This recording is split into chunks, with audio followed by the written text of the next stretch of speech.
जो सम्राट चौधरी हैं, एक अनूठा अंगूठा छाप मुख्यमंत्री है, सिलेक्टेड मुख्यमंत्री, कोई मैंडेट के मुख्यमंत्री है, तो जनता ने चुना है।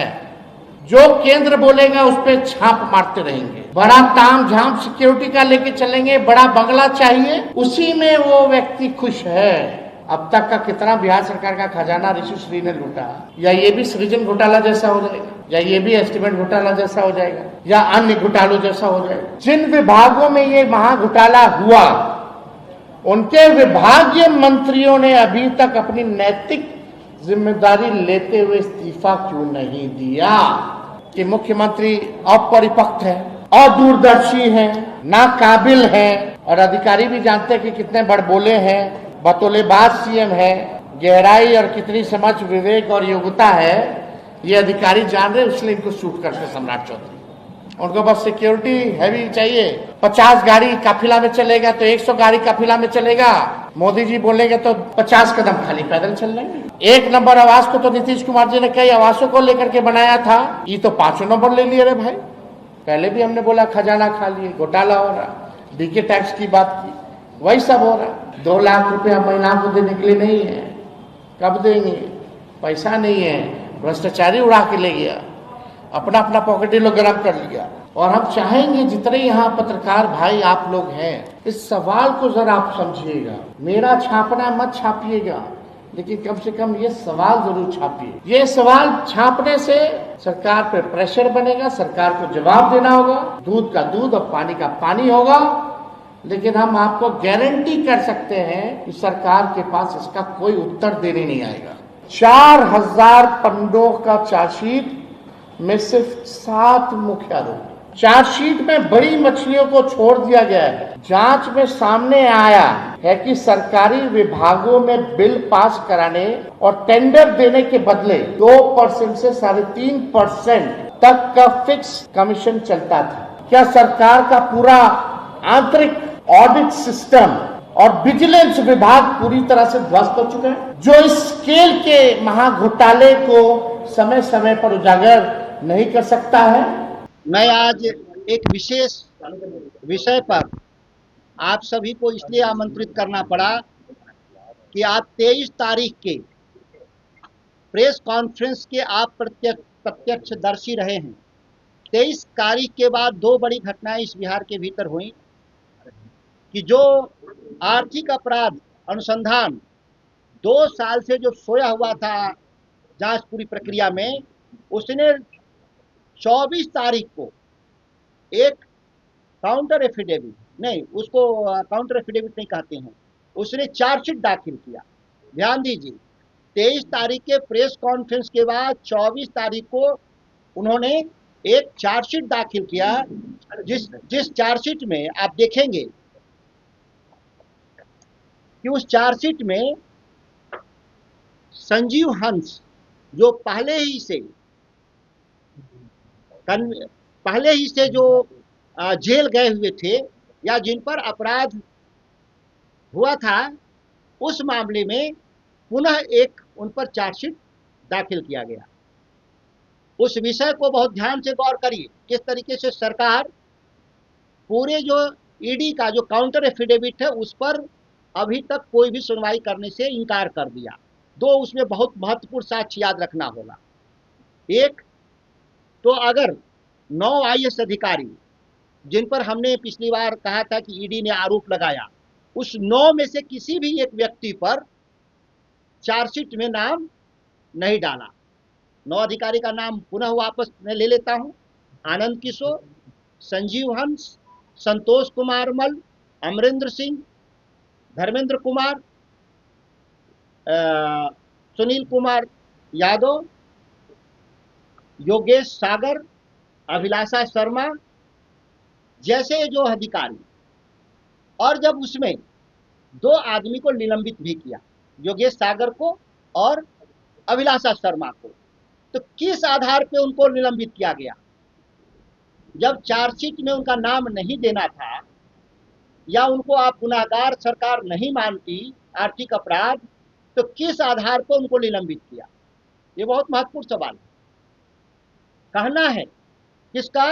आर्थिक अपराध अनुसंधान को कि हमने उनको नोटिस किया, वो आ नहीं रहे हैं, मतलब एब्सकॉन्डर है, फरार हैं। चलिए फरार है, लेकिन आनंद किशोर तो सबके सामने हैं, ये तो फरार है नहीं। इन पर आपने क्यों नहीं अभी तक पूछताछ के लिए आपने नोटिस किया?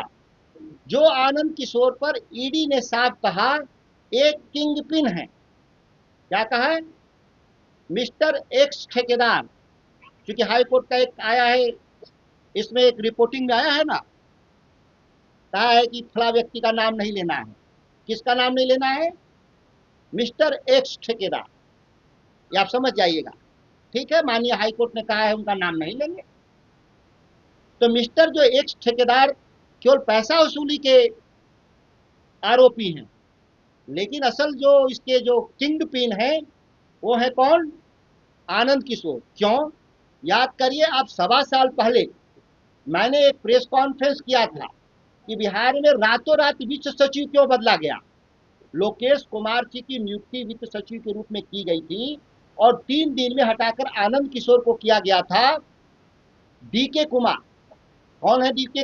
टैक्स डीके कुमार, दीपक कुमार, जो मुख्यमंत्री के प्रधान सचिव तब से लेकर अब तक अभी वही हैं, अभी वो हटाए नहीं गए। किस पर हैं वो? अनुकंपा पर हैं। उनका रिटायरमेंट हो गया है, उनको लगातार उनका सेवा विस्तार दिया जा रहा है। क्या उनमें दीपक कुमार में खासियत है? क्या बिहार में आईएएस अधिकारियों का टोटा पड़ा हुआ है? क्यों? जो चीफ सेक्रेटरी रहते हुए, प्रधान सचिव रहते हुए तमाम घोटाले के इर्द गिर्द रहे, उनको आनंद किशोर को वित्त सचिव बनाया गया था उनकी बेटी ईसा वर्मा को 25 करोड़ का ठेका देने के लिए। हालांकि उसके बाद बात आई गई, मेरे आरोप के बाद भी जांच नहीं किया गया। अभी शायद कोई कह रहा था सरकार में कि सबूत क्या है। सबूत तो सरकार का काम है जुटाना। अगर हमने आरोप लगाया, मीडिया ने लगाया, किसी ने लगाया, तो सबूत कौन करे जुटाएगा? सरकार का काम होता है जांच करके सबूत जुटाना। उसके लिए लोकपाल होता है, आर्थिक अपराध अनुसंधान होता है, भारत सरकार की कई एजेंसियां हैं। बिहार में लोकपाल नहीं है, कौन जांच करेगा? लोकपाल की नियुक्ति कौन करता है? सरकार करती है। 5 साल से बिहार में लोकायुक्त नहीं है। जब बिहार में लोकायुक्त नहीं है तो किसके खिलाफ हम कंप्लेन करेंगे? कौन जांच करेगा? तो इस तरीके का जो एक संदिग्ध पूरे बिहार भर में जो माहौल बनाया है सरकार के स्तर पे, शीर्ष के स्तर पे। अब कह रहे हैं लोग कि आनंद किशोर पर क्या साक्ष्य है? साक्ष्य यही है कि जो मुमुक्षु चौधरी जेल में है उसने साफ शब्दों में कहा कि 25 लाख रुपए का एक पोस्टिंग कराया इन्होंने, 25 लाख रुपए दिए, और एक 40 लाख का पोस्टिंग कराया, 40 लाख दिए। यही सबसे बड़ा किंग पिन होता है, जो आपराधिक कृत्य के अधिकारियों की पोस्टिंग कर रहा हो। लालू जी पर चारा घोटाले में क्या आरोप था? क्यों सजा हुआ? आप चूंकि नौजवान पत्रकार हैं, उस समय नहीं रहे होंगे, पुराने लोग होंगे, पूछिएगा। उन पर पैसा लेने का आरोप नहीं था, उन पर आरोप ही था कि चारा घोटाले के मुख्य अभियुक्त के को आपने सेवा विस्तार दिया था। तो जब लालू प्रसाद जी को सेवा विस्तार के आधार पे सजा हो सकती है, तो इस घोटाले में शामिल जो तमाम अधिकारी हैं, जो इसमें कई लोग सेवा विस्तार पर हैं, जैसे तारणी प्रसाद के पास कितना नगद मिला? 11 करोड़। कितना? अभी तो हाल ही की बात है ना। इस मामले के अभियुक्तों में से तारणी प्रसाद के घर पे 11 करोड़ मिला। तारणी प्रसाद क्या थे? सेवा विस्तार पे नौकरी में थे। सेवा विस्तार किसने दिया? बिहार का मुख्यमंत्री दिया। तो सवाल यह है कि मुख्यमंत्री से आपने कोई पूछताछ किया? जब आपके पास साक्ष्य था ईडी के पास, और ईडी का भी खेल देखिए, ईडी कब सक्रिय थी? 21-22 में सक्रिय हुई। जब तेजस्वी जी और नीतीश कुमार जब सरकार बना लिए, तो सरकार को कैसे पाला बदल हो, नीतीश कुमार को भाजपा में लाया जाए, इस पाला बदलने के लिए ईडी ने लगातार बिहार में कितने छापामारी किए? दर्जनों छापामारी हुआ। और जो ही नीतीश कुमार भाजपा के साथ चले गए, ईडी फाइल को ठंडे बस्ते में डाल के रख दिया। ईडी कब सक्रिय होती है? जब मिस्टर एक्स ठेकेदार,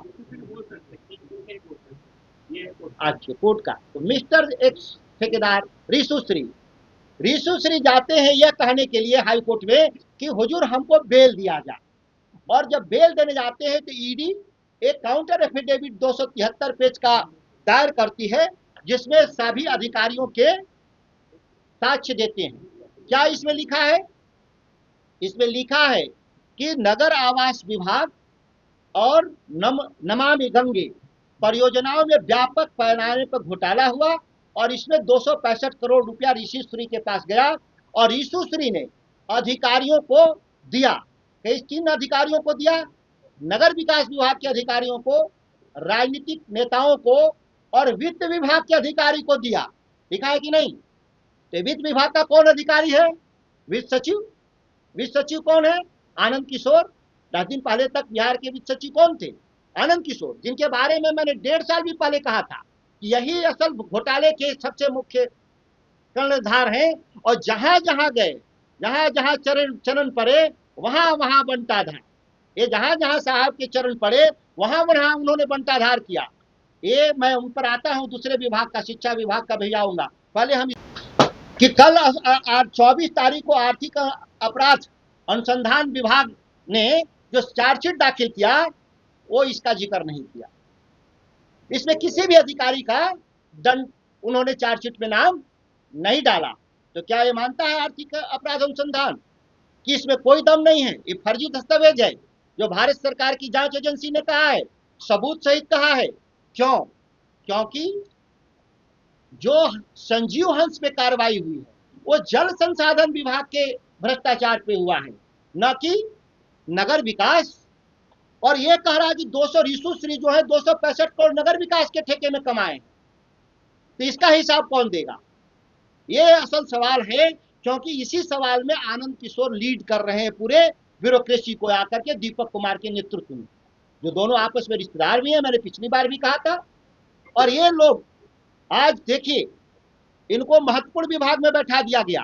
किस विभाग में? अब है ये है जलवायु परिवर्तन, वन एवं पर्यावरण। इस राज्य के पास सबसे ज्यादा जमीन किसके पास है? वन एवं पर्यावरण, जंगल विभाग के पास जमीन है।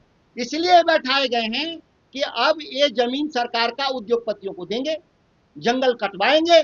इसलिए इनको वहां बैठाया गया, क्योंकि अब इस राज्य में भ्रष्टाचार करने के लिए पैसे अब सरकारी खजाने में है नहीं। यह भी सत्यापित तथ्य है कि ये जब वित्त सचिव बने 2,36,000 करोड़ रुपए कर्ज था, 2,36,000 कर्ज था। और ये जब वापस गए हैं तो कर्ज कितना हो गया बिहार पर? 4,81,000 करोड़, मतलब लगभग 2 लाख करोड़। इनके रिजीम में 2 लाख से करोड़ से भी कुछ ज्यादा, करीब 2 गुना ये इनके रिजीम में कर्ज बढ़ता है। क्या कर्ज आया किस काम के लिए? बिहार के डेवलपमेंट के लिए। कौन विभाग डेवलपमेंट विभाग है? नगर विकास विभाग, वित्त विभाग। ये तमाम विभागों में आप देखेंगे तो ये आनंद किशोर घूमते रहे हैं, और सारे जगह घोटाले का इन्होंने पृष्ठभूमि तैयार किया। ऋषु श्री का जो पहला जो कॉन्ट्रैक्ट है वो शिक्षा विभाग से शुरू होता है। जब वो बोर्ड के चेयरमैन थे आनंद किशोर, तो कबाड़ बेचने का पहला जो टेंडर दिया ऋषु श्री को, जहां से शुरुआत होती है, जहां मेधा घोटाला होता है। जो बिहार शिक्षा बोर्ड का बजट 12 करोड़ रुपया था 2016 में, वही आज दिन शिक्षा बोर्ड का बजट 700 करोड़ हुआ। ये 700 करोड़ रुपया कहां से आया?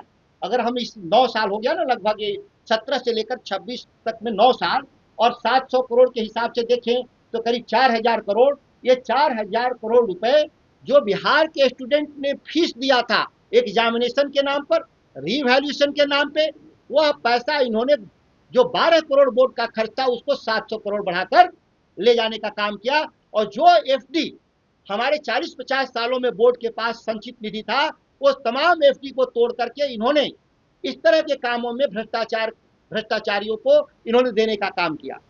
ये मेधा घोटाला साधारण घोटाला नहीं है, दूसरा है, जांच इनका होना चाहिए। टॉपर घोटाले होते थे बिहार में, आपको याद होगा, एक महिला को इन्होंने टॉप करा दिया था, और इस साल भी टॉपर घोटाला हुआ है। आप लोग को जानकारी में है कि नहीं? ये उद्भेदन है, आप जांच कराएं। मैं आरोप, ये मेरे पास साक्ष्य है। इस बार भी टॉपर घोटाला हुआ। इस बार भी बोर्ड में एक लड़की टॉप की, लेकिन यहाँ अब टॉप 10 को पहले इंटरव्यू से गुजरना होता है, रिजल्ट डिस्प्ले होने से पहले। जब उस 10 लोगों को बुलाया गया, जो टॉपर लड़की थी, जब उससे लिखवाया गया और जो उसका एग्जामिनेशन की कॉपी था, दोनों मिसमैच कर गया, वो हैंड राइटिंग नहीं था। तो इन्होंने उस लड़की से, इन लोगों ने समझौता किया कि तुमको पास कर देंगे, जबकि उसको जेल भेजना चाहिए था उस लड़की को, क्योंकि उसने उसके बदले में दूसरा परीक्षा दिया था। आपके बायोमेट्रिक्स अटेंडेंस के बाद भी फर्जी लोग घुस रहे हैं। आज भी खबर है ना कि पुलिस वाले में भी, पुलिस की बहाली में भी 200 लोग पकड़े गए हैं जो फर्जी तरीके से बायोमेट्रिक्स को पार कर रहे हैं। बायोमेट्रिक्स तो अंगूठा पर से होता है, कैसे पार कर रहे हैं लोग। नीट में भी हुए, नीट वाले में भी कौन था एजेंसी? इनोवेटिव। जिस इनोवेटिव के जी में आनंद किशोर ने हजारों करोड़ का इस बिहार में मेधा घोटाले का ठेका दे रखा है। जो इनोवेटिव कंपनी, जो कंप्यूटर की कंपनी है, जो बायोमेट्रिक्स करती है, वह 5 राज्यों में ब्लैकलिस्ट होने के बाद भी बिहार में वो कंपनी कैसे काम कर रही है?